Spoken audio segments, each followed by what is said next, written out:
Hello and welcome back to Waadaplaya Concussion Sub Series. So we bring you stories, as you know. We bring you stories, and Sami, we'll talk about why we have concussion sub Sanjay on the show as well. He has a super over locked up for you, Oh, but really? Okay. but today it's going to be a pretty interesting episode. We are going to bring a story about Pakistan Cricket podcast. So Sami, who is joining us from Indianapolis, if I'm not wrong. Yes. Welcome, Sami. Privileged to have you on your show. And then Sanjay from London is joining us. Firstly, why don't you talk to us about who you are, where you're coming from, and your association with cricket? Thank you so much to both of you for inviting me. I saw some of the big names you've already had on the podcast, so this is quite a come down for you all. I'm really sorry. You're on hard. You must have been fallen on hard times these days to have invited me. But yeah, so my name is Samee Siddiqui. I'm a former journalist, PhD student, a historian, finishing up my PhD. I, was born in Saudi Arabia, but I've lived in Karachi. I lived in Karachi until I was 10 years old as a kid. So that's where the bug for cricket began. My father is still an obsessive cricket fanatic, loves recording cricket. So I grew up listening to cricket stories from him, my elder brother taking me to the Pakistan cricket games at the Karachi National Stadium. Also going through old records. My dad used to keep a lot of old cricket magazines, a lot of old tapes, Imran Khan bowling against India in Karachi, or Iqbal Qasim bowling against India in Bangalore. A lot of sort of old classics that I was too young to remember, but I remember through videotapes. So that's where the cricket bug came from, and it's remained. That brings us to our next question. So there's a lot happening on Twitter, and we keep an eye on the cricketing communities. Pakistan Cricket Pod, which we stumbled across. So talk to us about what was the inception, what made you create it, and what are you guys focused on? I'm a podcast fiend. I absolutely love podcasts.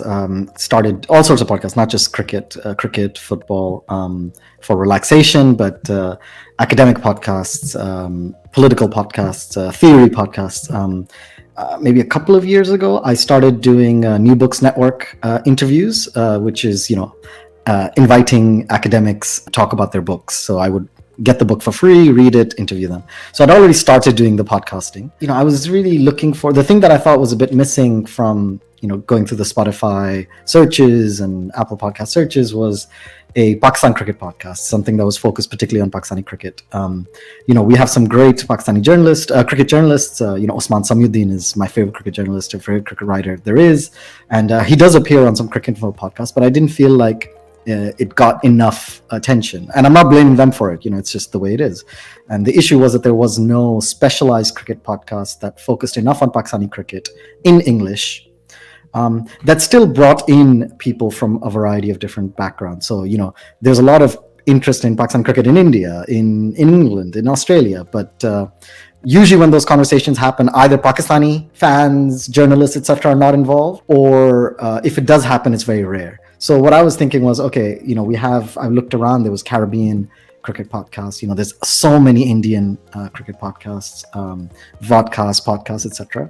English podcasts, there's a gazillion, Talk Sport, Sky Sports. And so I thought I'd start it. I was a bit nervous because, I'd just done boring academic stuff. So I asked Osman Samiuddin, I DM'd him, I DM'd George Dobell, and I said, how could this work? Is there any way I could get onto one of these other platforms? Because I'd have to start from scratch.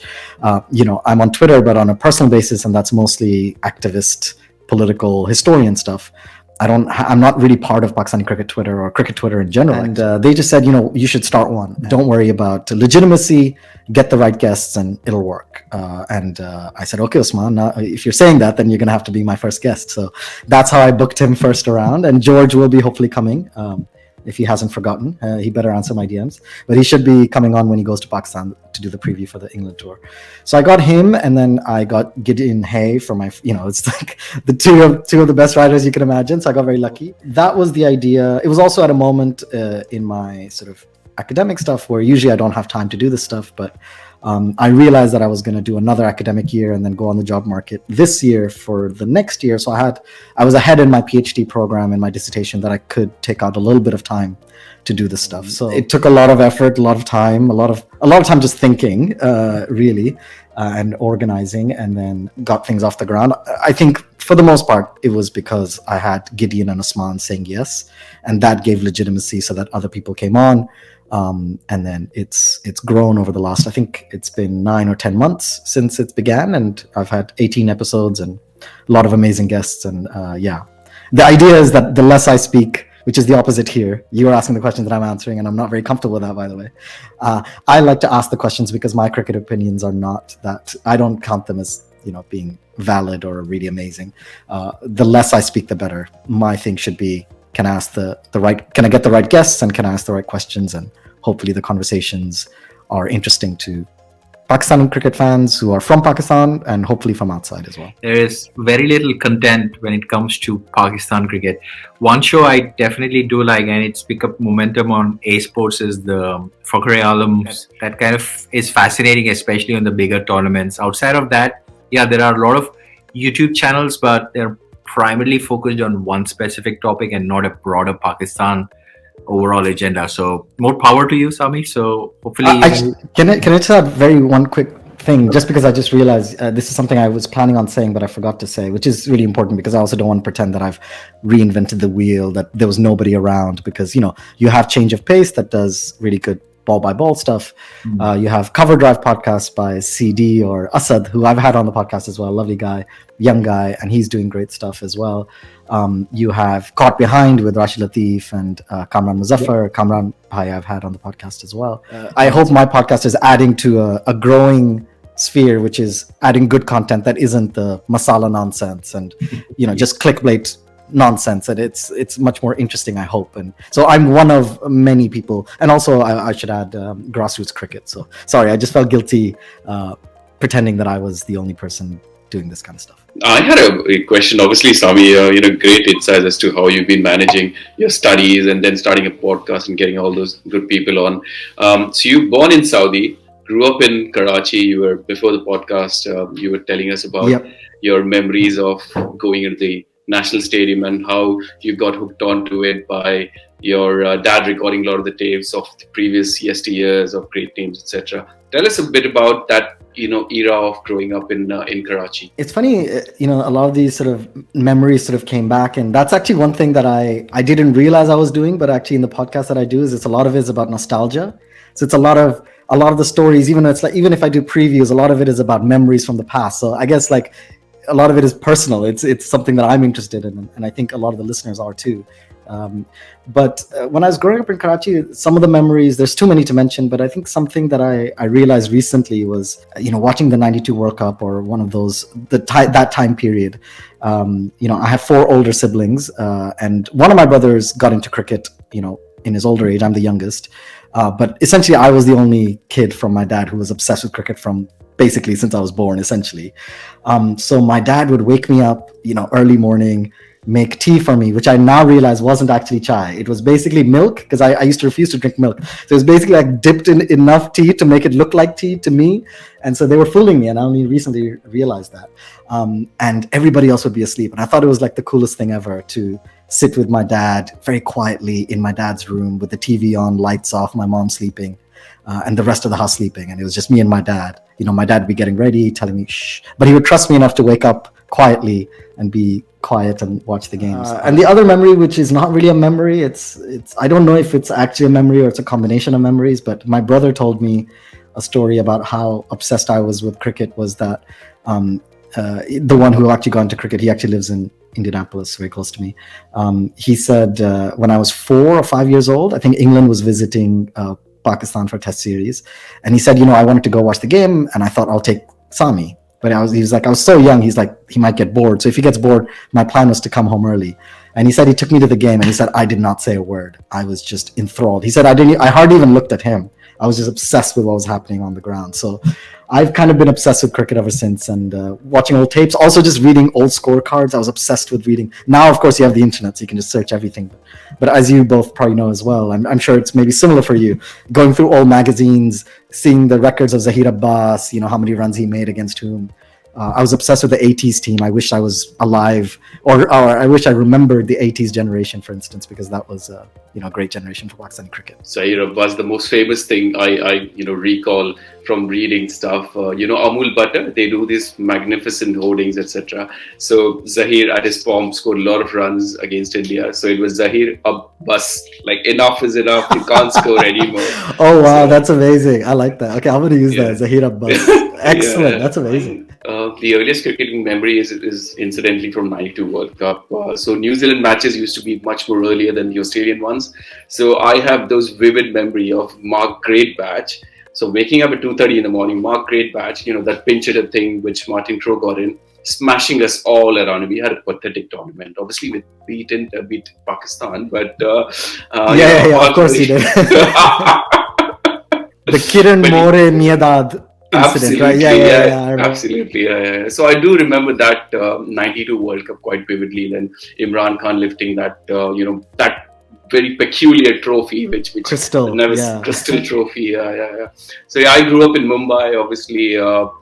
Similar to Karachi, I think the vibe, from what I understand, would be very similar. Same from my friends from Mumbai. They always say Karachi sounds like Mumbai.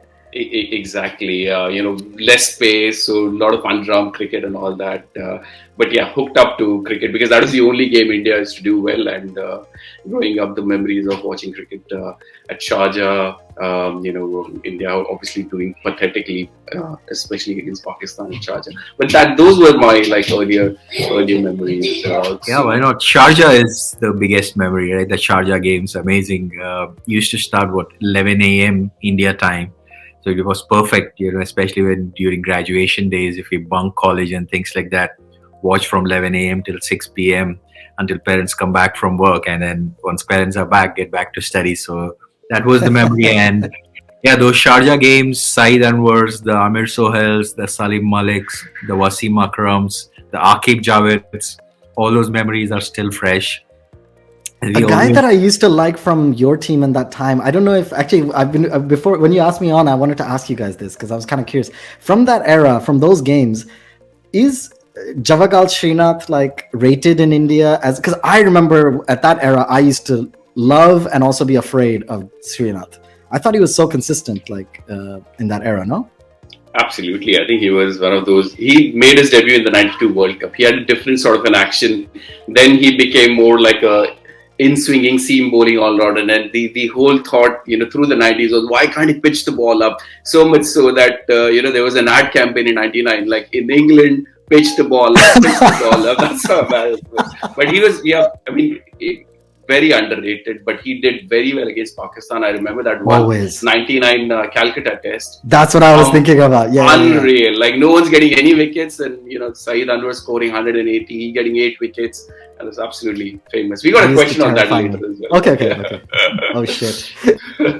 but coming back to so when you grew up, obviously you have that memory of maybe watching that game in Karachi National Stadium and whatnot. But obviously we had that massive period of gap where young children growing up in Pakistan did not have international cricket at home.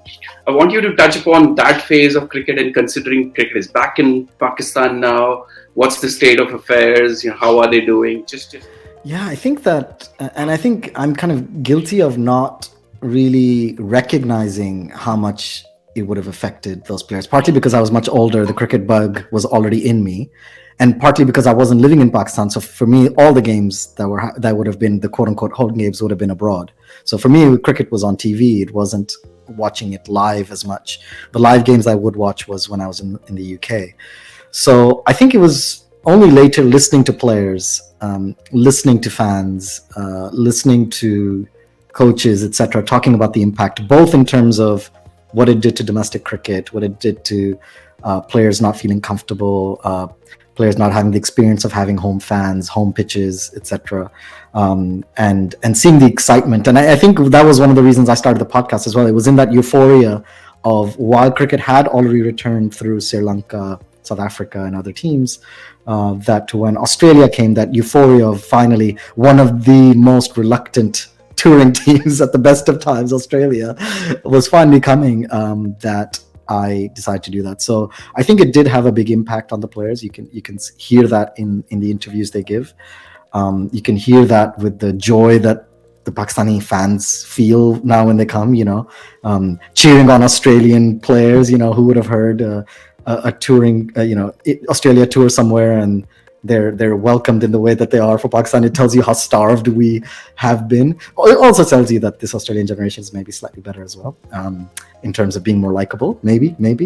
But it's also, I think, partly the starvation that a lot of the fans felt. There was a lot of issues, I think, in that period. I think a lot of things are coming together. Partly, I think, the succession of Misbah ul Haq, Sarfraz Ahmed. I think Mickey Arthur as coach, I think, should not be underestimated. I think he was a very good developmental coach and very important for a lot of the young players that are now in leadership roles, within the team.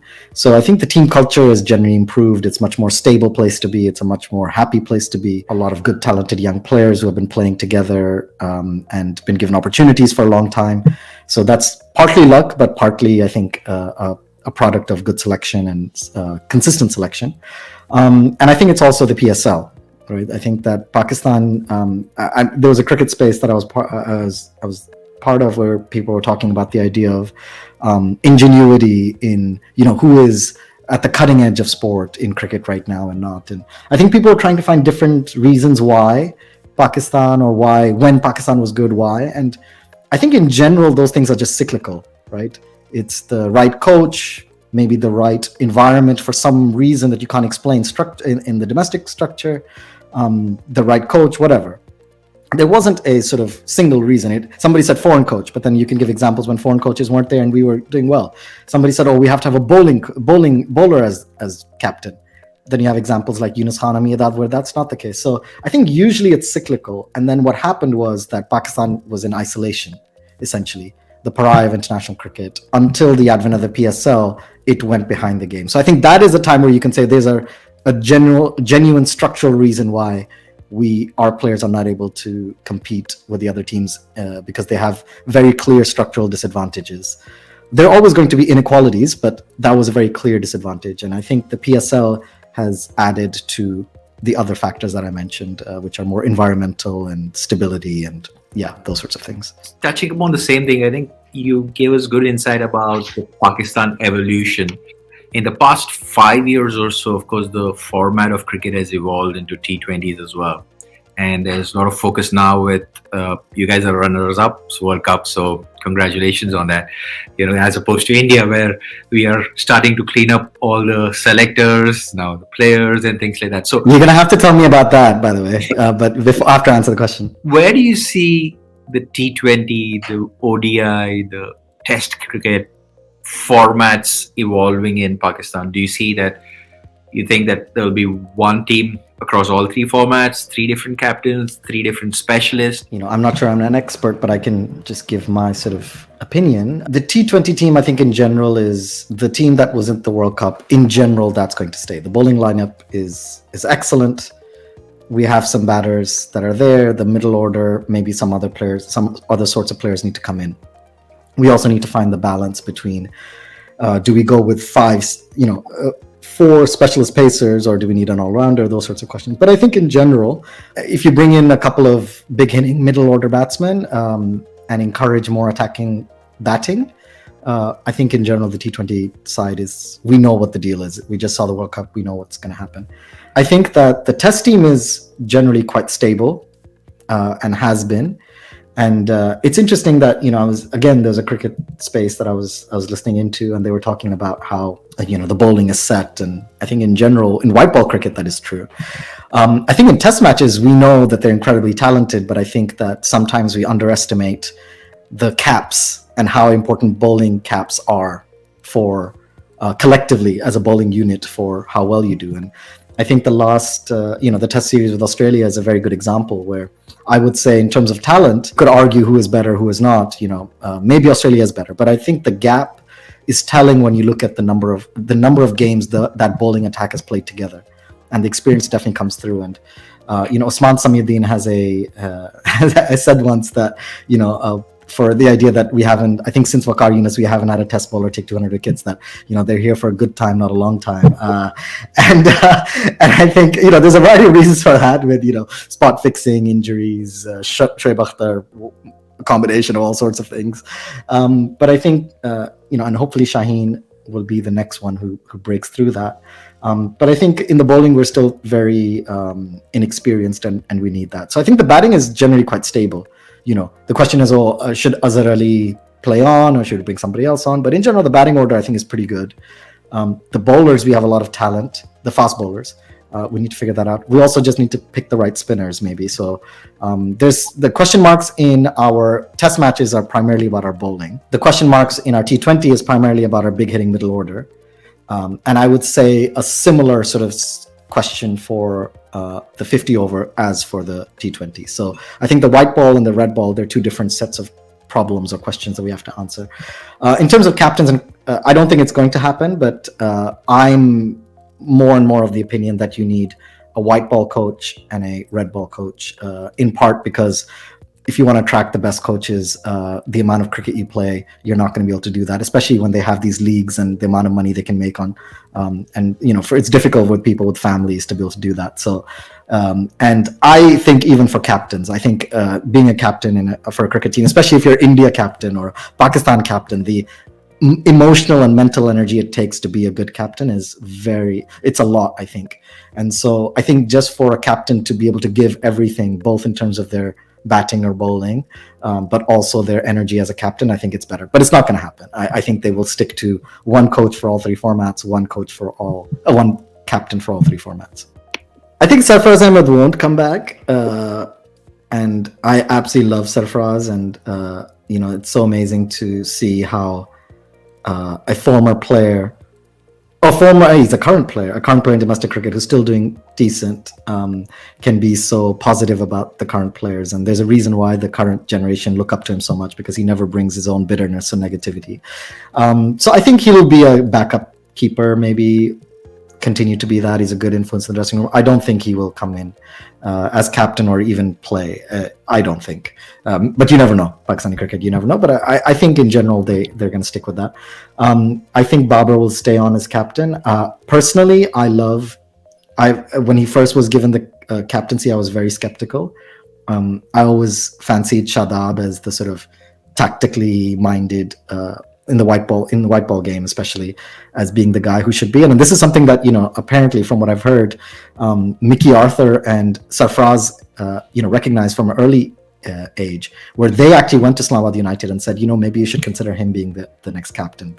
And they were kind of surprised, but they said, the guy's really freaking smart, so make sure you get him as captain. So, but I think the way the team functions is very different. I don't think we've ever had in Pakistani cricket history this sort of setup where usually it's like one strong man captain, right? Or you have a weak captain with everybody trying to become captain. So either power is very centralized or chaotic and decentralized.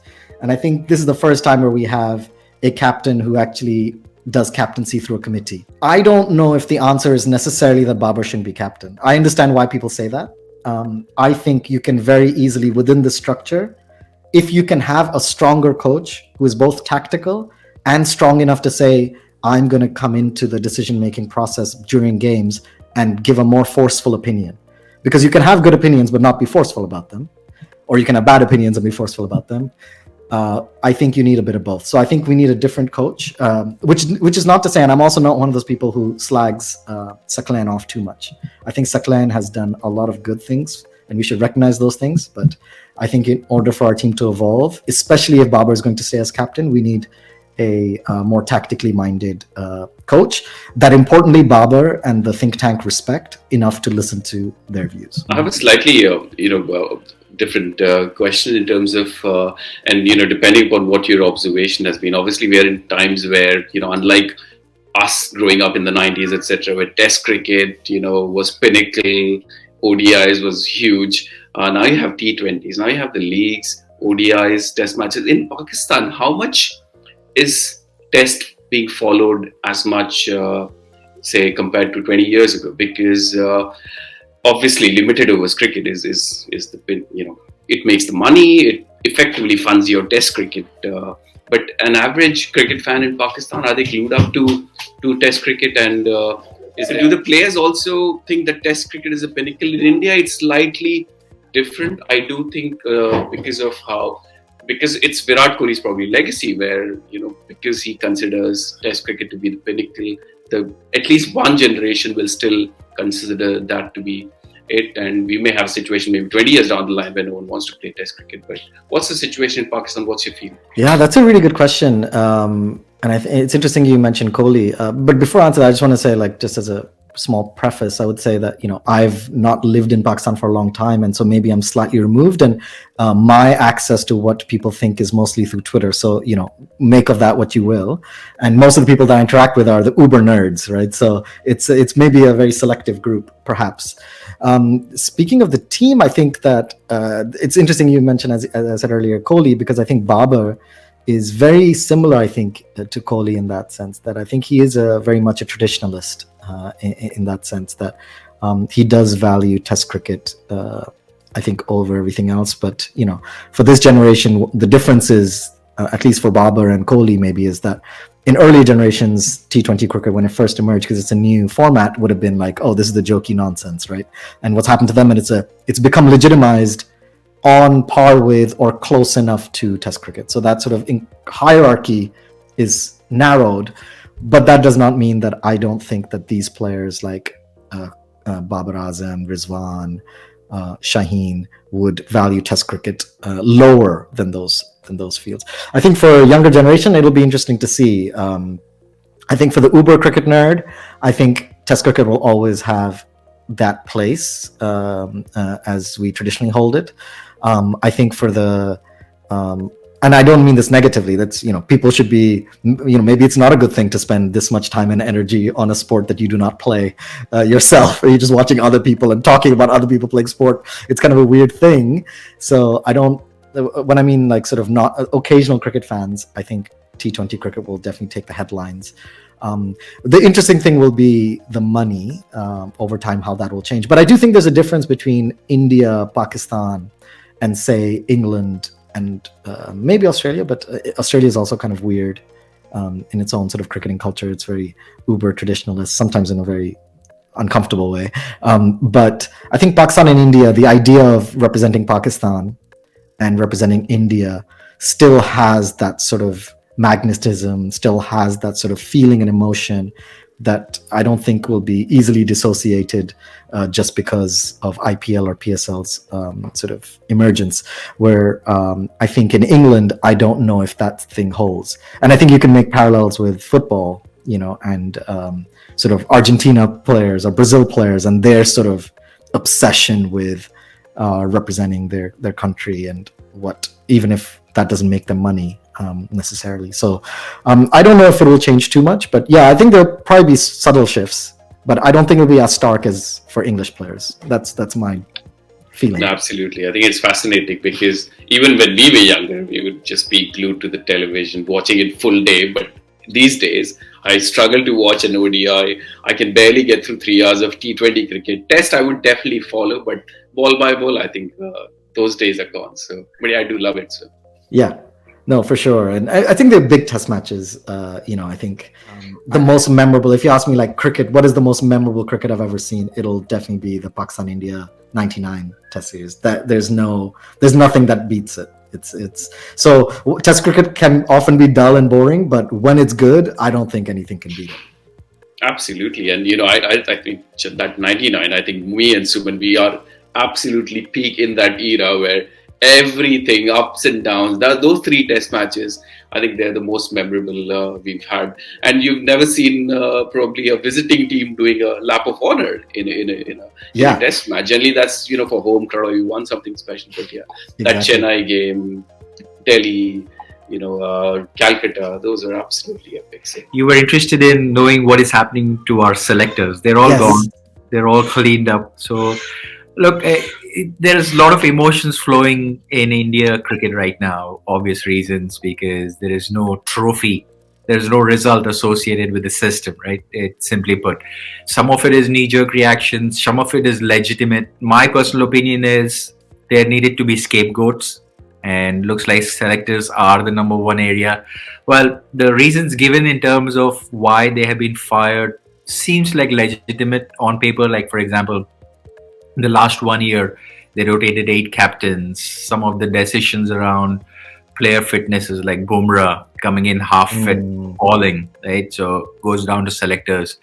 Third one, which is pretty evident and on the face of every single Indian fan, is there are IPL performances and there are domestic cricket performances, and there is a recency bias. So selectors are confused in terms of who to pick when. A lot of it is on reputation, a lot of it is on recommendation. So I think scapegoats have been found, unfortunately, but the bigger question is what next, right? Who's going to come into the selection committee? Are there going to be practice changes? And I've been reading on Twitter after the selection committee being dismantled, the new post hiring, there is a criteria of a one day cricket and a test cricket eligibility, but there is no criteria on T20. So there are a lot of Indian pundits saying that should we bring somebody who played T20 cricket as a coach so that they bring in a T20 mindset? So there's a lot going on, but I personally feel it's a reaction to what has happened, and one ICC trophy win or one big trophy win or a Pakistan series victory will put everything to bed. That's my personal opinion. Okay. What do you think about Dravid as coach, Sharma as captain? So coaches like for example 2007 T20 World Cup, India won it. I don't think hardly anyone remembers who the coach was. It was Lalchand Rajput. So basically, I think the captain drives it, and Rohit Sharma is senior enough player to drive the team selection, the tactics, the way we play, etc. So I think more than the captaincy, we've had a big issue, or we missed the Rohit Sharma, the player, which has not helped him overall. So he's backed players who were probably not in contention at all. Like even Kohli did that. Kohli's only captained one World Cup T20. So he got Ashwin back. Then he had Shami, who was nowhere in contention. He got him back. So he backed sort of more. He backed DK.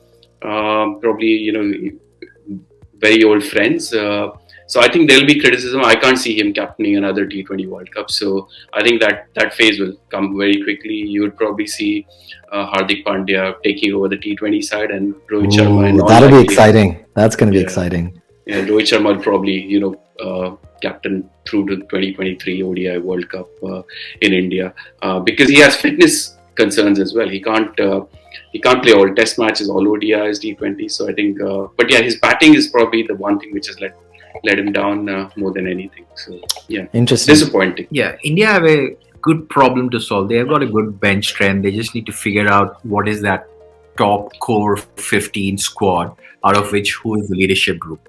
It's not that there is no dearth of talent, there is plenty, but who are the right set of people? How do we give chances to the people at the right time is where the cusp of the cricket right now is. And I think, like I said, it's more of a knee-jerk reaction, another series victory, MasterCard, bilateral series victory, and people will start praising Indian cricket all over again.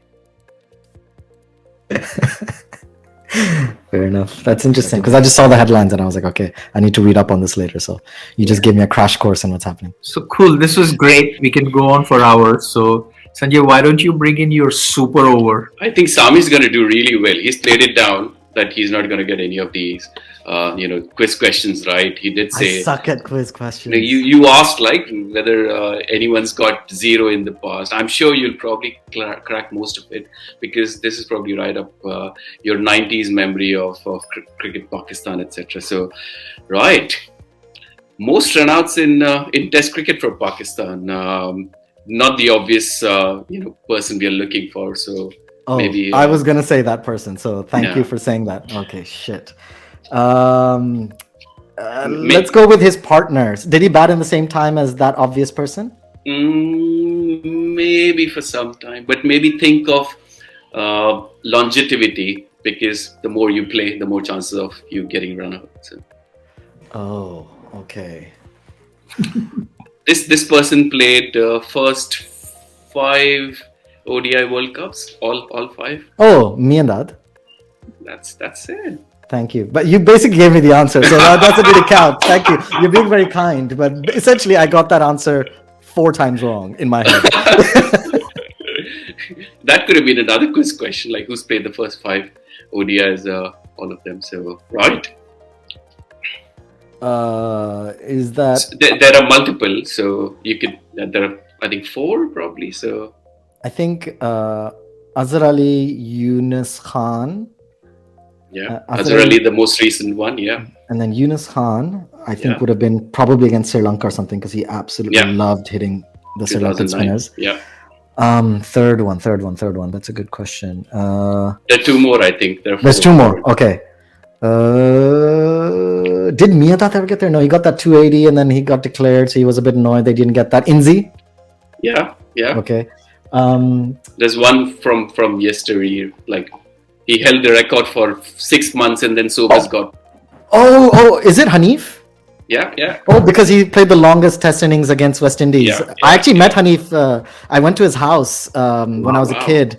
As I had a school project, and my dad said, and my dad used to work with him at PIA, Pakistan International Airlines, and I was like, please, let me get there. So he actually was really kind. He hosted me. Shoaib Muhammad, his son. I met his grandson. They were very sweet. My sister and I went there. I have some photos at home. My parents need to find. But either way, lovely guy. Has passed away sadly now. But. Oh, excellent. Oh, wow. See, you got pretty much all of this. 2009 World Cup T20 versus Sri Lanka. Famous game. Who was the top run getter in the entire game? Not a difficult one, I would say, for you. I know Afridi had a really good game with the bat, which was very, very surprising because he played with the responsibility that you would expect. You would not expect.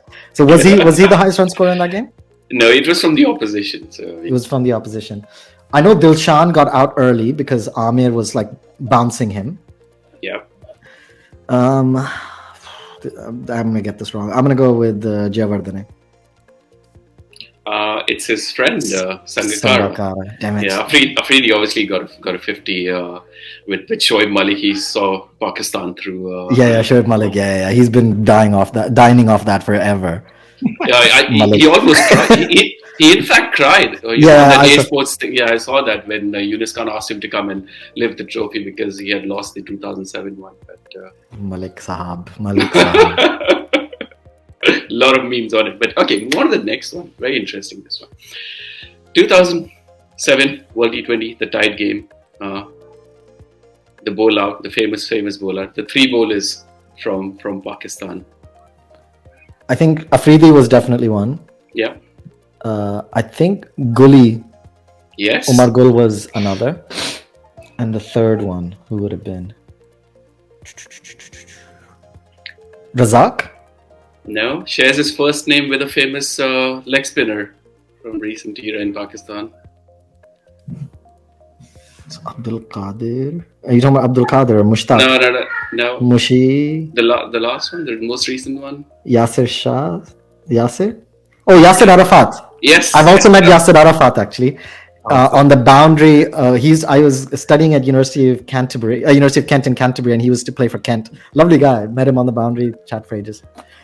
Samee's just showing off, I think. We have 20 more questions. It'd be like the entire generation. Those are the only two. You just happened to give me Hanif Muhammad and Yasir Arafat. By the way, I heard that in India before that final, before the World Cup or maybe before the final, that Dhoni actually got the team to practice if a bowlout would happen because he read the rules. And so actually India was incredibly well prepared for that because it probably was the only team that actually prepared for the eventuality. Yeah. I heard that in quite a few interviews. Robin Uthappa once said because I think so they would practice this, and it was the batters who would generally practice. So Uthappa got one, Sehwag got one, not the regular bowlers who would practice it as much. Yeah. Very simple, just bowl straight, essentially what you need. Yeah. Not a lot of skill. Yeah, and he was also standing right behind the stump so that he was just saying, just aim at me. Yeah. All you need to focus about. And there's another episode. We recently reviewed a book, 2007 Limitless, which was by Nishat Paivadia and Sachin Bajaj. Over there, Jeff Lawson, who was Pakistan coach, mentioned that Pakistan team was not even aware when it is a tie. At that time, they were scrambling around to figure out, oh wow, this is bowl out, which means only on the day of the event is when they realized that there was a bowl out. So fascinating stories from that. Yeah, almost as if the coach should have known that. So it's weird that he revealed that because it makes him look like a bad coach. and just how smartly Suman has put a picture, nothing related to the game at all, like very cheekily. Nice, yeah, nice one. That's very cheeky. I didn't even notice that actually. Really smart. Very clever. This was Uh, next one. Right. This is my favorite test match. I think you had Oh. the 1999 Calcutta test. Oh. So Shoaib Akhtar obviously back to back, Dravid and Tendulkar. Ran But into this Shoaib one- Akhtar. Wow. But who did the throw? You remember that run out, right? Like Yeah. quite a And controversial. it was very controversial. There was a long gap. The fans had to be cleared out in the end, right? Yes. Because it was so. I mean, to be fair, it was like a very controversial moment. So I understood why. I felt kind of was like, ooh, that's kind of uncomfortable. Even as a Pakistani fan, I thought. But who threw it? The subfielder. Give you a hint. Subfielder. Yes. फिर तो बिल्कुल ही नहीं पता यार. No. Okay, so 99 Chennai test he played, I think, the second test match. Left arm spinner. He didn't play the Calcutta test. Brother of a famous cricketer in that team. Wow. My brain has gone complete blank. Left arm spinner. His brother played in that team. So His brother was the keeper. Oh, sorry. He wasn't in the team. So Rashid Latif played, but Moin Khan's brother.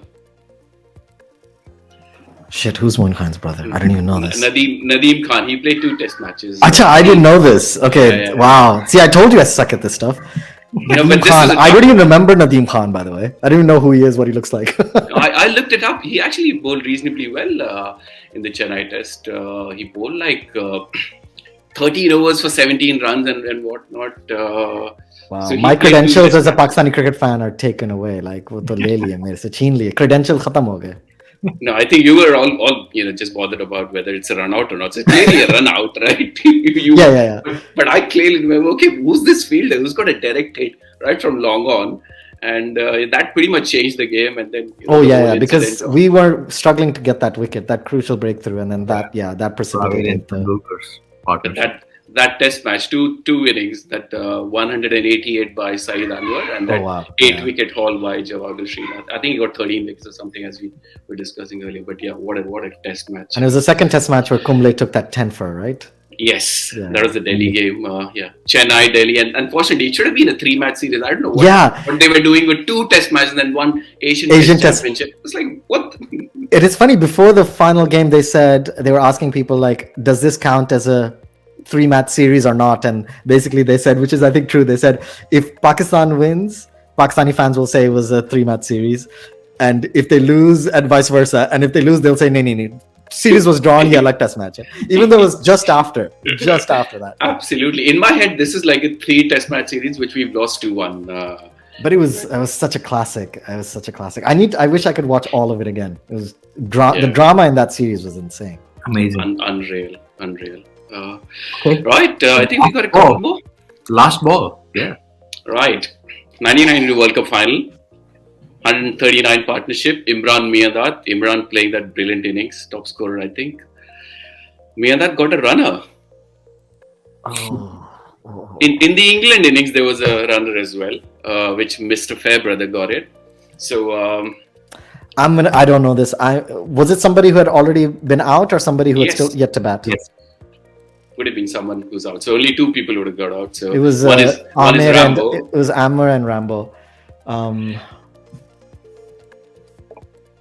Pick the person you don't dislike. Okay.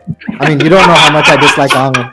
I would have said Amir because Amir is a more athletic runner, would have been a much more athletic runner than Rambo. It was Amir Sohail. So That yeah. that makes sense actually, looking back. Yeah. But what a brilliant campaign that was for Pakistan cricket fans. You have any memories of, did you go out of the airport in the team coming back? Because Waqar Yunus was just explaining, what happened, etc. He was almost in tears because he couldn't make it to the, that World Cup. But anything you remember from that? I'll be honest, I don't actually remember much. It's sort of my memory from that time is quite hazy. So I remember watching where I was in particular times when the game was on. But it's one of those things I think as well that I've seen so many tapes of the Imran's Tigers on repeat. There is also some of the memories are actually formed later, but I might you join up actual memories from the time with memories later on. So I don't know if we actually did do that. I was quite young, and so maybe if my parents and my brother had gone, we probably maybe did go in the car because we like doing that. I'm sure it's something similar in India as well. You go, and when the Yeah. probably going around in Karachi, with horns and Yeah, maybe just keep celebrating. honking. Yes, yes. So I think we did do that, but if I'm being completely honest, my memory is quite hazy from that time period. You've done well, I think. You got pretty much everything right. With a bit lot of help. help. With a lot of help. But where you started, you thought that you won't get any, but Yeah, I thought I was going to get 0. I was going to be really embarrassed, which I still am, but yeah. Thank you for being kind and helping no me. problem. Well, this was a lot of fun and a lot of beautiful content. Samee, thank you very much for making time. Really appreciate it. We learned a Thank you lot so out much. of the episode. Hopefully, many more to come. We will continue to chat away. Sanjay, for being concussion sub, appreciate it. And Samee, for your benefit, why we call him since concussion sub is, I think in 2020 when India toured Australia for the T20 series, if you remember or watched, there was a T20 game. Jadeja got hit on the head, got concussion sub out, and then we brought in Yuzvendra Chahal. So Jadeja batted, he scored Yeah. 40 or something, nice little innings. Then when India was bowling, Jadeja sat back. Chahal was not in the playing 11. He came. Nice. Oh, He was nice. the player of the match, Chahal. And all. Oh, wow. I actually don't remember this, but that's amazing. That worked out perfectly, right? I mean, Yeah, not for just Jadeja who got a freaking concussion, but for a Indian team, yeah. just No in one that- knows whether you got a concussion or not. So you got Jadeja's batting and Chahal's bowling. Perfect. combo. Exactly. That's what we do. So on that note, thank you again. Really appreciate it. For Well, folks who thank are you watching, so much for inviting me, and hopefully have you on the Pakistan Cricket podcast at some point. yeah, for sure. And folks who are watching, you go check out Samee's podcast. It should be on Spotify and they're on Twitter. Follow them, and we'll be back again with another guest, another cricket content. Hope you enjoyed watching. Thanks for watching, and see you later. Thank you, Samee.